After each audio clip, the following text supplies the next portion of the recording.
국제 뉴스를 바라보는 여러분의 시각이 넓어집니다. 세계를 만나는 시간, Now.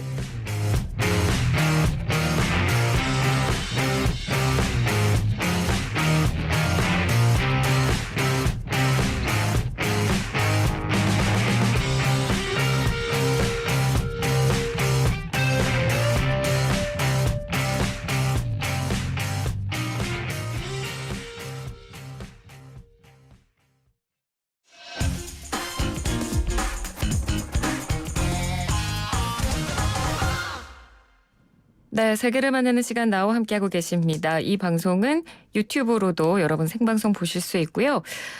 저희가 지난주부터 2019년 세계에서 가장 뜨거운 이슈가 됐던 나라들을 중심으로 올 한 해 국제 이슈를 정리하고 있습니다. 오늘은 바로 이란입니다.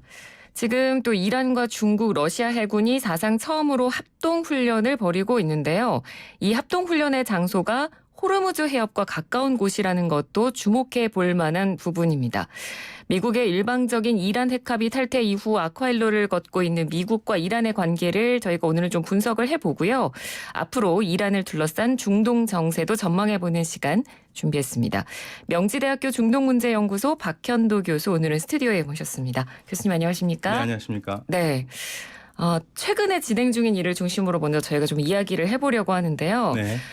이란이 그동안 인도나 오만, 파키스탄, 러시아 같은 나라들이랑 양자 간의 해군 합동 훈련을 한 적은 있는데 이렇게 중국, 러시아에서 3국이 훈련을 하는 건 처음이라고 들었거든요. 네, 처음이기도 하고 그 주변 국가에 주는 파장이 상당히 큰 훈련입니다. 네, 처음에 딱 이 소식 접하셨을 때 어떻게 보셨는지. 사실은 이게 이번에 갑자기 나온 건 아니고요. 네. 계속 그 호르무즈 얘기 나왔었을 때부터 이란이 하겠다라는 얘기를 흘려왔습니다. 그러니까 이제 이 계획은 이미 돼 있었는데 이 시점이 되니까 다 놀라는 것뿐이죠.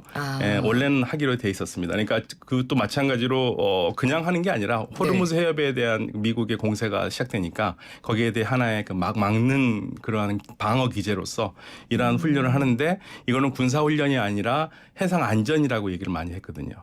군사 훈련이 아닌 해상 안전을 위해서 하는 해상 안전을 일이다. 위해서 하는 거라고 얘기를 했는데 말은 그렇게 하지만 궁극적으로는 미국이 지금 호르무즈 해협을 두고 압박을 하고 있지 않습니까? 네. 거기에 대한 하나의 방어 기제입니다. 그렇군요. 그리고 또 훈련이 시작되기 전에 이란이 훈련 장소가 구체적으로 어디다 이렇게 예고를 했더라고요. 네. 근데 보통 군사훈련 장소를 이렇게 예고하는 경우가 잘 없지 않나요? 그러니까 이제 이게 누군가하고 싸우기 위한 훈련은 아니라는 것을 보여주는 거고요. 네. 다만 또 하나 단서를 달았습니다. 만약에 우리가 훈련하는 곳을 스파이처럼 찍거나 그럴 경우에는 가만두지 않겠다라는 것을 이란 쪽에서 얘기를 했거든요. 그러니까 우리는 공개 훈련을 하는데 그걸 우리를 찍거나 그러면서 이런 걸 정찰을 하거나 그래서 그러한 기제가 보여서 만약 우리 발견이 된다. 네. 그러면은 폭파하겠다 그런 뜻이겠죠. 그러니까 건들지 말아라. 네, 투명하게 하되 건들지 말아라. 네. 그렇군요. 네. 이 군사 훈련을 하는 장소가 또 호르무즈 해협과 굉장히 가까운 곳이어서 더 네. 이번에 좀 저희가 주목해서 보고 있는데 예전에 저희가 교수님과 여러 차례 이란 관련 이슈로 인터뷰를 할 때도 네. 호르무즈 해협 관련해서 한번 설명을 해주시긴 네. 했거든요. 네. 그런데 연말이니만큼 또 다시 한번 정리하는 의미도 있을 것 같고 혹시나 또 잊어버리신 분들도 네. 계실 테니까 이 호르무즈 해협이 얼마나 중요한지 그리고 왜 이렇게 논란이 되는지 좀 간략히 설명을 해주시면 좋을 것 같아요. 네, 전 세계에서 석유, 원유 같은 가스 같은 이런 게 그쪽을 지나는 게 전 세계 물동량의 최소 20%가 지납니다. 20에서 네. 30%가 지나고요. 하루에 소통되는 석유, 원유 양이요. 보통 한 1,800만에서 2,200만 배럴 되거든요. 네. 감이 안 오실 텐데 우리나라가 하루에 쓰는 석유 총량이 한 280만 배럴 정도 됩니다. 그러니까 우리 한 10배 정도가 움직이고 있고 네. 비근한 예로 2011년에 리비아에서 정정이 불안해서 사고가 났었을 때요. 리비아가 하루에 뽑아내는 석유가 160만 배럴인데 네. 우리는 리비아 석유를 직접적으로 수입하지 않음에도 불구하고 당시 휘발유 값이 우리가 2,000원을 넘었거든요. 아. 그러면 160만 배럴에 2,000원이 넘었는데 그러면 한 2천만 배럴이면 얼마가 될 건가 생각해 보면요. 끔찍하죠. 어마어마한 숫자네요. 네. 그래서 이 전 세계 석유가 많이 유통이 되는 곳이기 때문에 정말 그 동맥과 같은 곳이고요. 근데 또 우리한테는 중요한 게 동아시아, 한국, 중국, 일본은 이쪽에서 거의 70% 정도를 수입해 오거든요. 네. 미국도 통계를 보니까 2018년에 140만 배럴을 이쪽을 통해서 수입을 했더라고요. 예. 계속적으로. 그러니까 전 세계가 뭐 경중의 차이는 있겠지만 호르무즈에 의존하는 그 의존도가 상당히 깊은 곳이죠. 네. 이렇게 중요한 곳인데요. 네. 최근에 그러면 이렇게 중국, 러시아와 함께 이란이 이 중요한 곳에서 합동 해군 훈련을 한다. 그러면 어떤 의미로 저희가 받아들이면 될까요? 그러니까 지금 이란은 계속적으로 무슨 얘기를 하냐면요. 이쪽 지역은 우리가 안보를 책임지는 거지 다른 나라가 들어와서는 안 된다는 얘기거든요. 네네. 미국이 그러니까 다른 말로 미국 들어오지 말아라. 우리가 하겠다. 그래서 이제 미국이 호르무즈 해협에서 계속적으로 사고가 나니까 그게 누가 했는지는 모릅니다. 그거는요. 뭐 유조선에다가 그 뭐 구멍을 낸다든지 네. 그 타격을 아주 그러니까 가라앉지 않을 정도로만 타격을 하는 게 아직 정교한 기술들을 보여줬는데요. 그리고 미국의 그 드론도 추락하고요. 네. 격추되고. 그래서 미국이 이제 거기서 여러 다국적으로 된 그러한 호위 전단을 만들어서 호르무즈 호위 연합을 만들겠다라고 네. 나오니까 이란에서는 아니 왜 그거를 다른 나라가 하겠느냐 우리가 하겠다 그러면서 주변 국가들을 지금 설득하고 있는 중입니다. 네. 그러니까 그래서 이제 지난 9월달에 루하니 대통령이 유엔 연설에서 호프라고 그랬어요. HOP 네. 여기 호르무즈 피스 인데버. 그러니까 호르무즈 평화 뭐 노력하는 그런 것을 주변 국가로 이루어진 그러니까 석유를 파는 국가들끼리 이쪽에서 물건을 파는 국가들끼리 이 자체적으로 안보를 하겠다라는 그러한 안을 내놓고 있고요. 그 안을 지금 관철시키기 위해서 이란은 열심히 지금 뛰고 있습니다. 주변 국가들을. 네. 물론 이제 사우디아라비아하고 UAE는 안 들어주겠지만요. 네. 그리고 이제 미국은 미국대로 지금 호르무즈 호위 연합을 하려고 하고 있고요. 그래서 네. 일본한테도 지금 계속 압력을 넣었었고 우리에게도 지금 아마 어느 정도는 계속 얘기를 하고 있을 것 같은데요. 네네. 그러한 상황이 지금 대치되는 상황입니다. 근데 왜 하필이면 중국과 러시아일까요? 네, 지금 그거에 대해서 좀 얘기가 많이 나오는데요. 네. 뭐 그걸 너무 놀라게 보지 말라는 시각에서부터 이거는 네. 좀 위험하다는까지 보는데 뭐 일단 표면적으로는 지금 가장 그 주변에서 러시아야 원래 그 중동과의 관계가 많이 있었지만 네, 그렇죠. 중국은 새로운 주자잖아요. 네. 그래서 중국의 이러한 참여를 두고 중국이 지금 중동에서의 자신들의 국가적 경제적 이익을 군사적으로 뒷받침하려는 첫 움직임이다라고 지금 평가를 하고 있습니다. 그러니까 이거는 어떤 면에서는 상당히 좀 위협적으로 보이죠. 네. 네, 그러니까 러시아는 항상 그래왔는데 러시아는 그랬으니까 뭐 괜찮은데 중국이 왜 갑자기 이러느냐 이런 거에 대해서는 상당히 뭐라 그럴까요? 경계 지수가 높은 건 사실입니다. 또 심지어 지금 아직 미중 무역 분쟁도 해결이 되지 않은 상황에서 네. 이렇게 중국이 이란 쪽하고 이른바 손을 잡는 형태로 간다면 혹시 미중 무역 분쟁까지도 어떻게 영향을 미치진 않을까? 네, 좀 그거 뭐 제 전공 분야 아니어서 잘 모르긴 네. 하겠는데요. 지금 나오는 이야기는 러시아하고 중국의 이러한 중동 진출, 중동에서의 그 자신의 입지를 탄탄히 하려고 하는 것은 일종의 이쪽 지역의 그 힘의 재균형, 너무 한쪽으로 쏠려서 급격하게 문제가 발생하기 전에 미리 네. 막자. 그래서 재균형 작전이라고 보는 시각이 맞는 것 같습니다.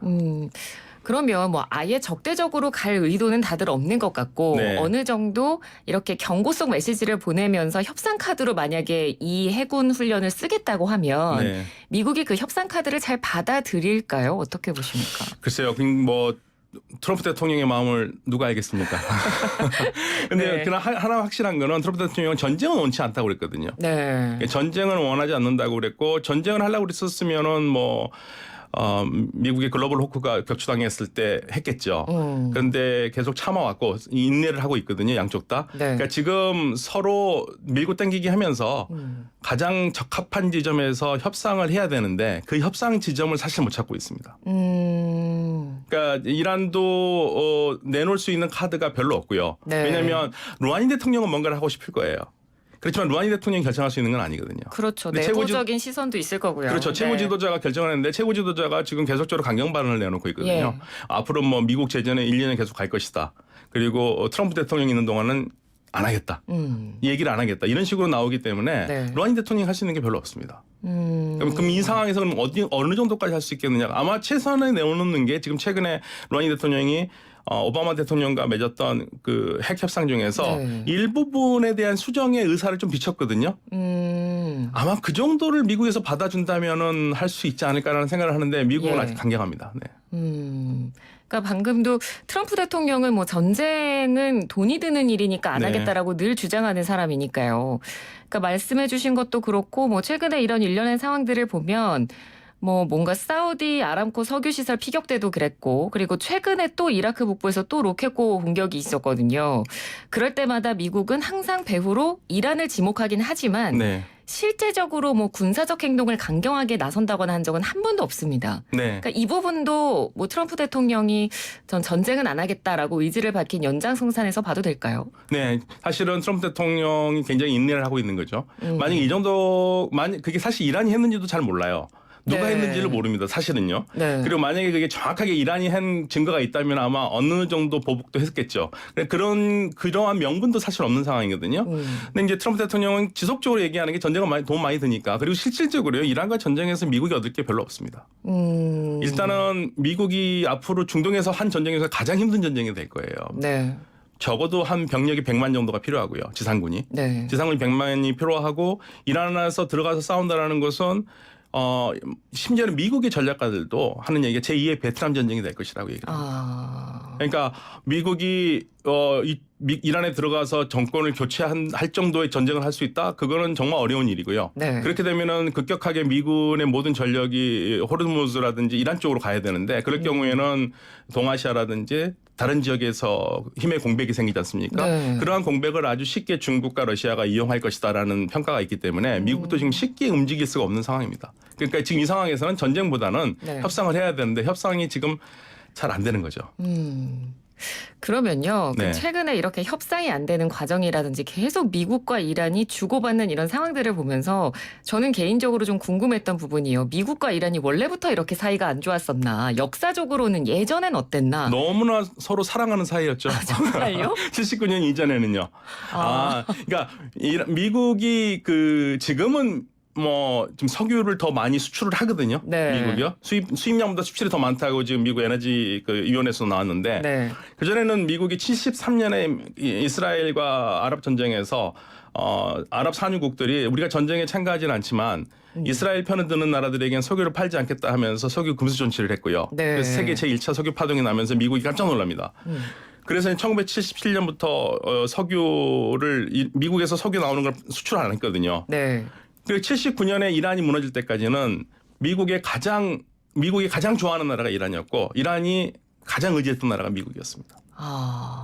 그러니까 사우디아라비아하고 이란을 친미 국가였는데 네. 그렇죠. 두 나라 중에서도 굳이 따진다면 미국은 이란에 더 마음을 갔었어요. 근데 79년 혁명이 나면서 이란이 체제가 바뀌고 친미에서 반미로 돌아서면서 양쪽의 네. 관계가 완전히 무너졌고요. 실질적으로 가장 결정타를 매긴 거는 저는 미국 카트 행정부의 실수라고 보는데 네. 당시에 이란 사람들이 혁명으로 문제가 많았던 왕을 쫓아냈잖아요. 네. 그 왕을 받아주지 말았어야 돼요, 미국이요. 근데 그 암 치료라는 이유로 미국으로 받아줬거든요. 그러면서 이란 사람들이 너무 화가 나니까 아주 과격한 사람들이 미국 대사관을 네. 점령해서 444일 동안 점거를 했거든요. 그게 이제 양쪽 관계에 아주 결정타를 매깁니다. 네. 그전에는 미국도 어떻게 했는지 이란이 정권이 바뀌었지만 그래도 미국의 이익을 위해서 좀 친해보려고 노력을 했는데 네. 근데 미국의 아주 결정적인 실수, 카터 행정부에서 팔레비 쫓겨나는 왕을 받아줌으로써 그러면 양쪽 관계가 완벽하게 급속하게 냉각됐고요. 그 상황이 지금까지 이어진다고 생각하시면 됩니다. 네. 우리가 현 상황을 볼 때 특히나 국제관계에 있어서는 이렇게 역사적 배경을 좀 알고 현재 상황을 보는 게 굉장히 중요하다라는 게 오늘 또 느껴지는데요. 네. 그런데다가 최근에 또 트럼프 대통령이 일방적으로 핵합의를 탈퇴하면서 지금 갈등이 최고조에 이르는 상황이잖아요. 네. 그런데 사실 지금 이란과 미국이 서로에게 요구하는 상황은 굉장히 명확하거든요. 근데 그 요구를 서로 들어줄 가능성, 이렇게 협상이 잘 안 되는데 들어줄 가능성은 어떻게 보시는지요? 지금 사실은 좀 비관적입니다. 왜냐하면 이란에서는 제가 아까 말씀드렸듯이 트럼프 대통령이 있는 한에는 하진 않겠다라고 나오고 있고요. 네. 지금 유럽 쪽에서도 갈수록 더 어려워진다라는 판단이 나오고 있어요. 예. 이렇게 되면은 특히 프랑스가 많이 양쪽의 대화를 위해서 노력을 했는데 네. 프랑스도 지금 벽에 막힌 것 같은 느낌이 들거든요. 네. 그러니까 지금 두 나라를 중재를 하기 위해서 노력하는 나라가 딱 세 나라가 있습니다. 유럽에서는 프랑스고요. 아시아에서는 일본이고. 일본이고요. 일본은 네. 뭐 꼭 중재한다기보다 아무튼 뭔가를 해보려고 하고 네. 있고요. 그다음에 오만이 굉장히 중요한 역할을 하고 있거든요. 그런데 어느 쪽도 먹혀 들어가지 않고 있고요. 오만 같은 경우에는 지금 까부스 국왕이 굉장히 그 평화적인 그러한 협정을 하려고 노력을 많이 했는데 이분이 굉장히 아프세요. 네. 그래서 지금 오만에서는 상당히 심각한 상황이거든요.